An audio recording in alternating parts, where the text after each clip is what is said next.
पहले मैं शिव गुरु के चरणों में प्रणाम करती हूँ, मैया पार्वती के चरणों में प्रणाम करती हूँ, नीलम दीदी हरेंद्र भैया के चरणों में प्रणाम करती हूँ, सभी गुरु भाई गुरु बहन के चरणों में प्रणाम करती हूँ, माता पिता के चरणों में प्रणाम करती हूँ। मेरा प्रणाम स्वीकार कीजिए। माया ने लिख के भेजा है, माया देवी ने, कि मैं महादेव से दया कैसे मांगू, कैसे महादेव का दया मुझे मिलेगा। तो माया जी आज हम आपको बता रहे हैं कि अगर चाहती हैं आपकी महादेव का दया आपको मिले, तो सबसे पहले आपको महादेव का शिष्या बनना पड़ेगा।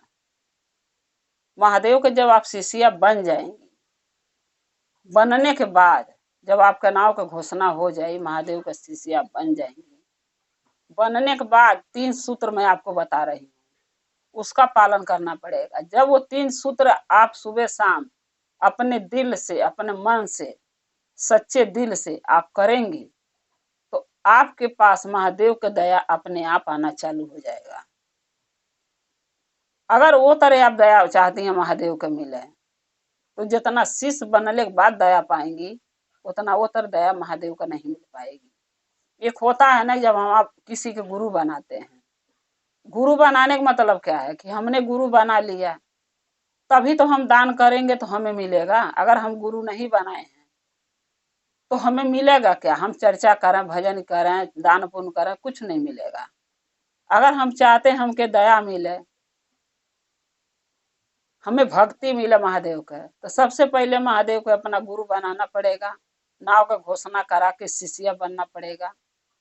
आप शिव महादेव के शिष्या बन जाइए, नाव का घोषणा करा लीजिए और 3 सूत्र का पालन कीजिए। हरेंद्र भैया के माध्यम से जो 3 सूत्र मिला है उसका पालन कीजिए। सुबह उठिए, जरूरी नहीं है नहा धो के करना, सुबह उठिए बिछौना पर से, आदमी सो के उठ के बैठता है बिस्तर पे, तुरंत बैठ के महादेव से दया मांगिए। और शाम को सोने से पहले, जब आप सोने जा रही हैं बिस्तर पर रात में, तब आपको दया मांगना पड़ेगा, जो मैं बताने जा रही हूँ कि आप दया कैसे मांगेंगे।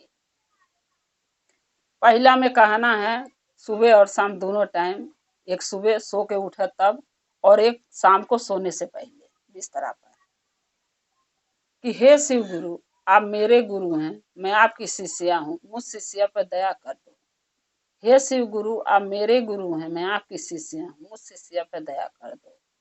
हे शिव गुरु, आप मेरे गुरु हैं, मैं आपकी शिष्या हूँ, मुझ शिष्या पर दया कर दो। दया आपको ऐसे मांगनी पड़ेगी माया जी।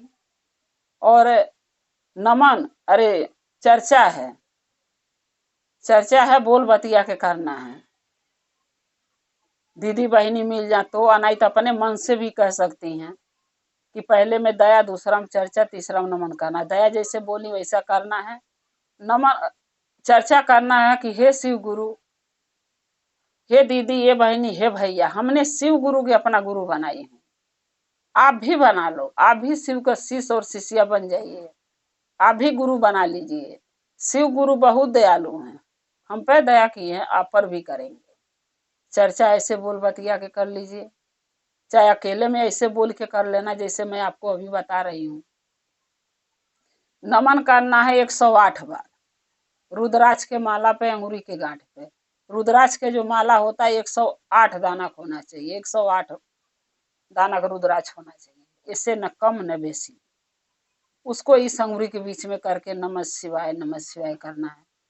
अगर माला आपके पास नहीं है तो अंगूरी के गांठ पर करिए, नमः शिवाय, नमः शिवाय, नमः शिवाय, नमः शिवाय, नमः शिवाय, नमः शिवाय, नमः शिवाय, नमः शिवाय, नमः शिवाय, नमः शिवाय। ये 10 हो गया, एक बेर आप आई हैं। और फिर यहाँ से जब ऐसे जाएंगी और यहाँ से ऐसे आएंगी तो ये 20 हो जाएगा। 5 बार करेंगी तो आपका नमः शिवाय का जाप 100 बार हो जाएगा। जब 8 बार जो करना है इसको छोड़ दीजिए, यहाँ से उठाइए, नमः शिवाय, नमः शिवाय, नमः शिवाय, नमः शिवाय।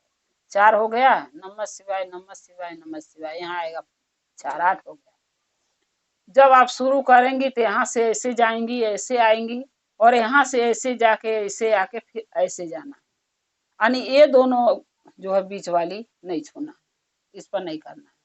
खाली नमः शिवाय, सांस लो नमः, छोड़ो शिवाय।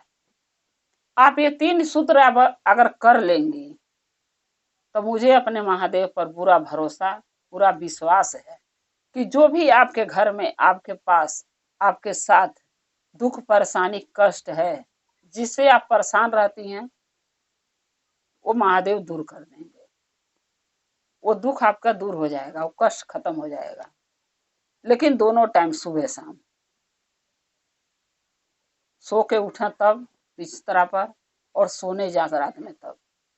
ये 3 सूत्र का पालन करना है आपको, और महादेव के शिष्य और शिष्या बन जाइए, नाम का घोषणा करा लीजिए, महादेव के गुरु बना लीजिए, तभी आपको दया मिल पाएगा और आपकी परेशानी शिव गुरु दूर कर पाएंगे।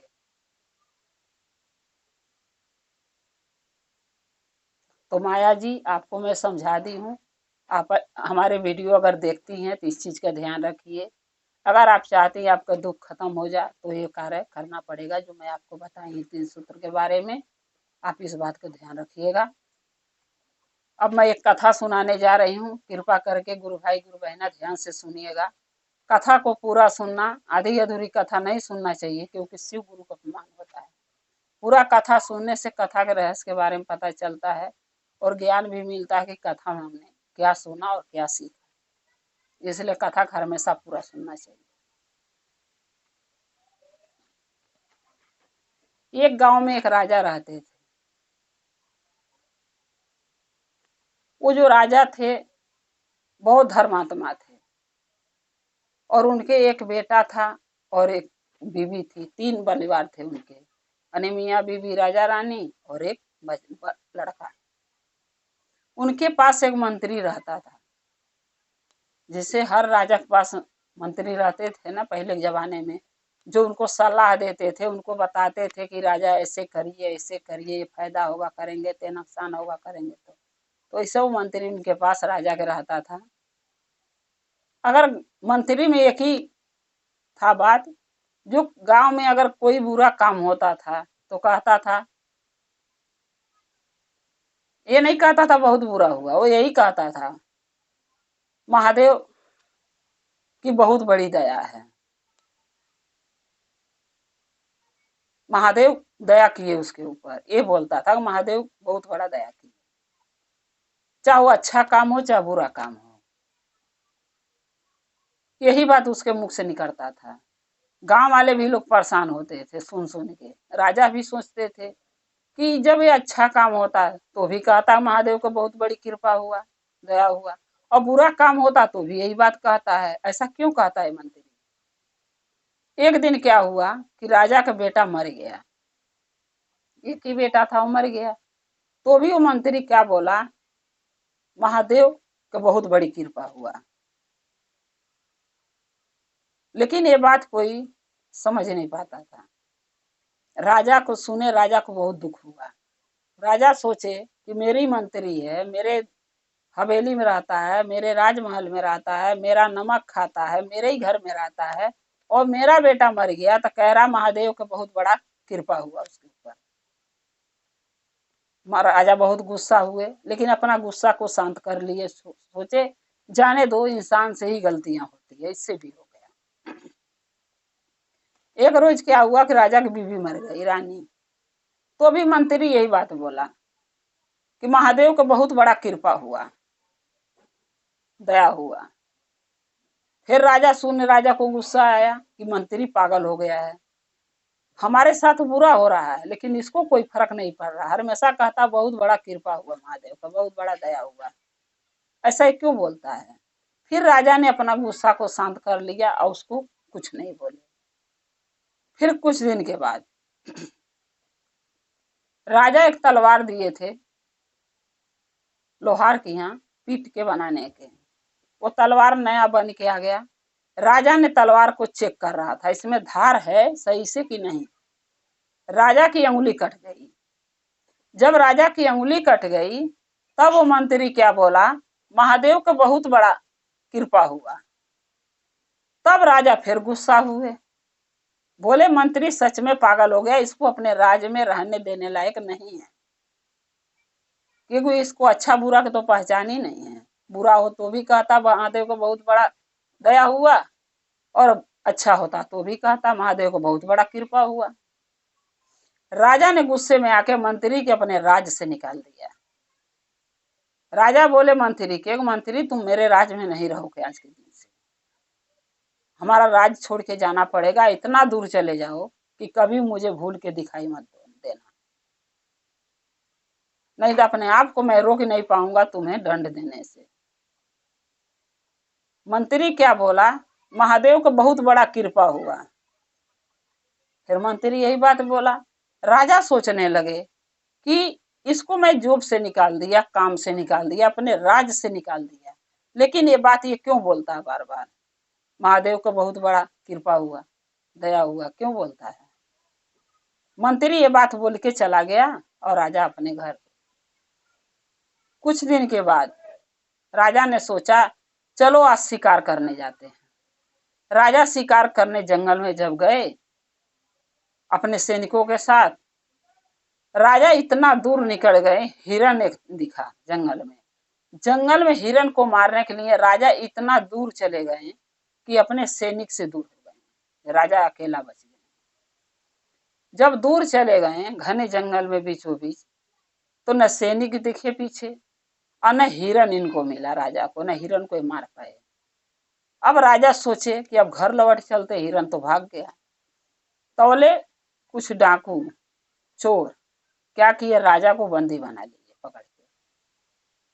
राजा ने पूछा क्यों बंदी बनाए हो, तो वो चोर ने बोला, वो डाकू ने, कि मैं अपने सरदार के पास ले जाऊंगा और तुम्हारी आज बलि चढ़ेगी काली माई के मंदिर में। राजा सोचे कि चलो ठीक है, अरे बीवी भी नहीं है, बच्चा भी नहीं है, तो क्या करूंगा जी के, ऐसे ही लिखा है मरने तो ऐसे ही मर जाएंगे। राजा बहुत आराम से उसके साथ चले गए। जब वो चोर वो डाकू ले गया अपने सरदार के पास, यानी डाकू जो बड़ा था उसके पास, तो हाँ वो डाकू के पुरोहित मिले जो उसके डाकू के साथ रहते थे, जिसको पुरोहित कोई कहता, कोई पंडित कहता है। बस क्या हुआ कि जब वो पुरोहित यानी वो पंडित देखे राजा को, तो सारी जो पुरोहित थे गमजानी थे, राजा के सारी बात जान गए कि इनके मन में क्या चल रहा है। तब वो पुरोहित राजा से बोले कि राजा ये बताइए आपका बेटा तो ठीक है। तो राजा बोले कि पुरोहित जी मेरा बेटा कैसे ठीक रहेगा, मेरा बेटा तो मर गया, इस दुनिया में है ही नहीं, और कहाँ है, कैसे मैं कैसे बता सकता हूँ कि मेरा बेटा ठीक है कि नहीं है। तब वो जो पुरोहित थे, चोर के सरदार के जो पुरोहित थे पंडित जी, तब वो बोले राजा को कि राजा तब तक तुम्हारा सीना जल के छल्ली हो गया होगा, क्योंकि जिसका जवान बेटा मर जाए उसके आत्मा पर इतना बड़ा जख्म होता है कि जल जाता है। तो राजा बोले हाँ पुरोहित जी मेरा भी आत्मा जल गया है, दुखी हो गया है, क्या करूं, जब औलाद हमारा जवान चला गया तो आत्मा तो जलेगा ना। फिर वो पुरोहित क्या बोले कि राजा साहब ये बताइए आपकी बीवी तो ठीक है। तब वो राजा बोले कि अरे पुरोहित जी मेरी बीवी कहाँ ठीक है, मेरी बीवी भी नहीं है, वो भी मर गई है, हमें छोड़ के चली गई। अब न पता गई है भगवान के दरबार में महादेव के कैसे है कैसे नहीं, ये मैं कैसे बताऊं, मैं अकेला हूं, न मेरे बीवी है न बच्चा है, दोनों मर गए। तब वो पुरोहित जो पंडित था चोरों के सरदार का, तो क्या बोले पुरोहित कि राजा तब तक आपका एक अंग जल चुका है, क्योंकि जिसके जवान बीवी मर जाती है, बीवी जो पत्नी होती है पति के आधा अंग होती है, यानी अर्धांगिनी होती है, और जब वो अर्धांगिनी मर गई है तो आपका आधा अंग जल चुका है। तो राजा बोले हाँ आप ठीक कह रहे हैं पुरोहित जी, मेरा आधा अंग सच में जल गया है। अरे बेटा मारा तो करेजा जल गया उसके जवानी पे मरने से, और बीवी मर गई तो आधा अंग मेरा जल गया है, मेरे पास कुछ नहीं बचा है, बस मैं एक सांस ले रहा हूँ, एक शरीर यही बचा है, अंदर से मेरा आत्मा इच्छा जीने का नहीं है, आप बलि चढ़ाना तो आप चढ़ा दीजिए, क्योंकि मैं भी जिंदा रहना नहीं चाहता हूँ, किसके लिए जीऊं, जिसके बीवी मर गए जवान, बेटा मर गए जवान, उसको जी के राजा के क्या फायदा है। जब वो पुरोहित राजा के अंगुली की तरफ देखे तो राजा की अंगुली भी कटी थी। तब वो पड़ोही जो है अपने सरदार जो था चोरों का राजा, उसको बोले कि अब ये राजा की बलि नहीं चढ़ सकती, किसी दूसरे इंसान के पकड़ के लाओ। तब वो जो सरदार था चोर, वो बोला क्यों पड़ोही जी आप ये बात क्यों बोले? तब वो पड़ोही जी बोले कि देखिए, राजा के बेटा मर गया जवान तो उनका कलेजा अंदर से जर चुका है, राजा के जवान बीवी मर गई तो उनका आधा अंग जर गया है, और अंगुरी भी राजा का कट चुका है। तो बलि वो इंसान के चढ़ता है जिसका शरीर न अंदर से जला हो, न अंदर से चोट पहुंचा हो, अन्यत कटी पीटी हो। वो साबुत इंसान चाहिए जिसकी बलि चढ़ेगा काली माई को। ये राजा का बलि चढ़ा के काली माई के आप प्रसन्न नहीं कर सकते, क्योंकि पहले से अंगुली भी कट गई, इनकी बलि तो पहले चढ़ चुकी 3 बार, एक बार बेटा मारा तब, एक बीबी मरी तब, अंगुली कट गया तब। अब ये बलि चढ़ाने के काबिल राजा नहीं बचे। जो चोरों का सरदार था वो क्या किया, राजा को छोड़ दिया, बोला ठीक है राजा जाइए अपने राजपाट संभालिए, मैं किसी और को ले आऊंगा, किसी दिन देखूंगा। जब राजा अपने घर आए तो राजा अकेले में बैठ के बात सोचने लगे कि एक अंगुरी कटने से मेरा जान डाकू ने छोड़ दिया, बचा दिया, नहीं तो आज मैं बलि चढ़ जाता। इसके मतलब जो मेरा मंत्री था वो सही था, आज अंगुरी नहीं कटा होता तो मेरा जान नहीं बचता, तब तो मैं आज बलि चढ़ जाता। ये अंगुरी ने मेरा जान बचाया है। तब राजा को अपनी गलती पर जब पछतावा हुआ तब सैनिकों के भेजे, बोले जहां भी मंत्री हैं उनको ले आओ खोज के। खोजते खोजते राजा का सैनिक गए और मंत्री मिले, और मंत्री को बोले कि राजा बुलाए हैं चलो। मंत्री ने बोले कि जब राजा हमको देश निकाला दे दिया तो मैं किस लिए चलूं, अब मैं क्या गलती किया हूं जो हमको बुला रहे हैं। राजा को सैनिक ने बोले कि कोई बात नहीं है, आप उतना दिन वहां रहे हैं, राजा साहब का सेवा किए, राजा साहब का नमक खाए, कम से कम एक बार चल के सुनना बनता है ना आपको कि राजा साहब क्यों बुलाए। मंत्री ने बोला ठीक है चल रहा हूँ। मंत्री साथ में गए राजा को। जब साथ में गए मंत्री राजा के सैनिक के, तब जाके मंत्री राजा से पूछे कि राजा साहब मुझे क्यों यहाँ बुलाया गया, अब मैं क्या गलती किया हूँ, न मैं आपके राज में हूँ कि मैं कुछ बोला, तो मैंने मेरे को आप क्यों बुलाए बता दीजिए। तब राजा बोले कि मंत्री आज जो अंगुरी मेरा कटा ना, इसके वजह से मेरा जान बच गया, नया डाकुओं ने मेरे को काली माई के बलि चढ़ा दिया होता है, ये अंगुरी कट गया इसीलिए मेरा जान बच गया। क्योंकि कोई अंग अगर इंसान का कटा हो तो उसकी बलि काली माई के सामने नहीं चढ़ सकता, इसलिए मेरा जीवन बच गया। इसके मतलब तुम सही थे, मैं तुम्हारी बातें समझ नहीं पाया, इसलिए तुम्हें मैं गांव देश निकाला दे दिया, लेकिन तुम सही थे, आज अंगुरी नहीं कटा होता तो मैं बलि चढ़ जाता डाकुओं के हाथ, काली माई के लिए बलि चढ़ जाता मेरा, तो मैं तो मर जाता। तो मंत्री बोला ठीक है राजा साहब, जो भी कार्य होता है ना, चाहे महादेव जो भी अच्छा बुरा करते हैं किसी भी मनुष्य के इंसान के साथ, वो कहीं न कहीं उसमें सच्चाई होती है, लेकिन हम इंसान उसको समझ नहीं पाते हैं। सीधा क्या कहते हैं कि भगवान ने हमारे साथ गलत किया, महादेव ने हमारे साथ गलत किया, वो गलत नहीं करते हैं, कहीं न कहीं उसमें भलाई होती है, वो इंसान का जो कार्य उसके साथ बुरा चाहे अच्छा होता है। राजा बोले हाँ ये तो ठीक है, तुम्हारी बात मैं मानता हूँ। फिर राजा उस मंत्री से पूछे कि मंत्री जी ये बताओ, अंगुली कट गया उसकी वजह से मेरा जान बच गया, वो मैं मानता हूँ, लेकिन जब तुम्हें मैं घर से निकाल रहा था अपने राज्य से, तब तुम क्यों बोले ये बात कि मेरे साथ महादेव जो भी किए अच्छा किए, महादेव का बहुत बड़ा दया हुआ, कृपा हुआ महादेव का, क्यों ये बात बोले। तब मंत्री बोला कि राजा साहब इसका भी एक वजह है। बोले बताओ मंत्री क्या वजह था।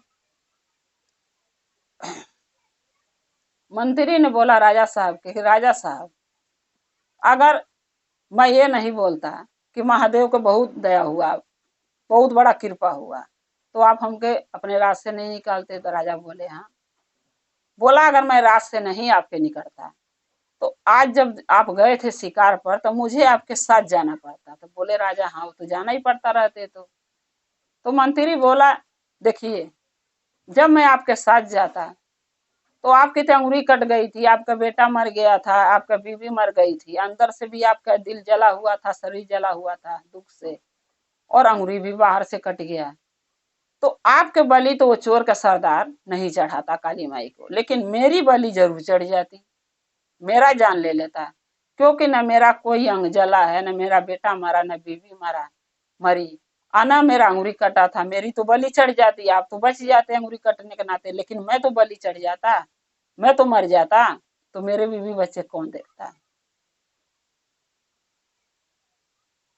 तब राजा को ये बात समझ में आई कि सही बात ही है, अगर मंत्री यहाँ होते तो मैं साथ में ले जाता, फिर सरदार चोरों को पकड़ के ले आते चोर सरदार के पास, और मेरा तो अंगुरी कटने के नाते मेरा जीवन बच जाता, लेकिन ये मंत्री के बलि चढ़ जाता, ये तो मंत्री अपने जान से चले जाते, तो इनका बीवी बच्चा कौन देखता। मंत्री सही बोलते थे कि जो भी कार्य महादेव करते हैं, भगवान करते हैं, चाहे वो अच्छा हो चाहे बुरा, उसमें कहीं न कहीं इंसान की भलाई होती है, लेकिन हम इंसान समझ नहीं पाते।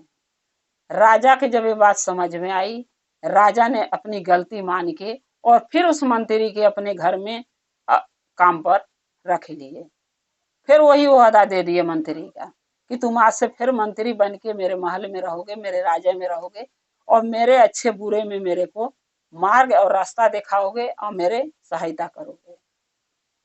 फिर मंत्री राजा के दरबार में रहने लगे और राजा के साथ उनके कार्य करने लगे। तो गुरु भाई गुरु बहना, इंसान क्या कहता है, बुरा होता है तो क्या कहता है, महादेव बुरा किए मेरे साथ, भगवान मेरे साथ बुरा कर दिए। अच्छा होता है तो लोग कहता है महादेव बहुत अच्छा किए, महादेव बहुत बढ़िया किए, भला किए। लेकिन हम इंसान इस बात क्यों भूल जाते हैं कि भगवान अच्छा करे चाहे बुरा, उसमें हमारी भलाई होती है। ये बात सोचना चाहिए, याद रखना चाहिए, भूलना नहीं चाहिए। जो आपको हमके समझना पड़ेगा गुरु भाई गुरु बहन, और लोगों के दीदी बहनी भैया के समझना पड़ेगा कि भगवान कभी गलत नहीं होते, महादेव कभी गलत नहीं होते, जो भी वो करते हैं हमारे अच्छे के लिए करते हैं, चाहे वो अच्छा हो चाहे बुरा हो। गुरु भाई गुरु बहना, मेरा कथा यही समाप्त होता है।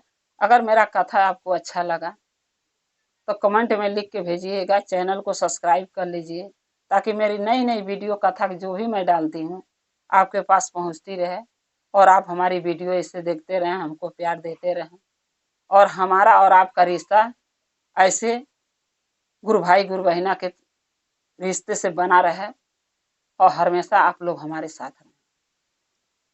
हर हर महादेव, घर घर महादेव, महादेव का कृपा और दया आप लोग पर सदा बनी रहे, महादेव सदा आप लोग के साथ रहें। जय श्री गुरु।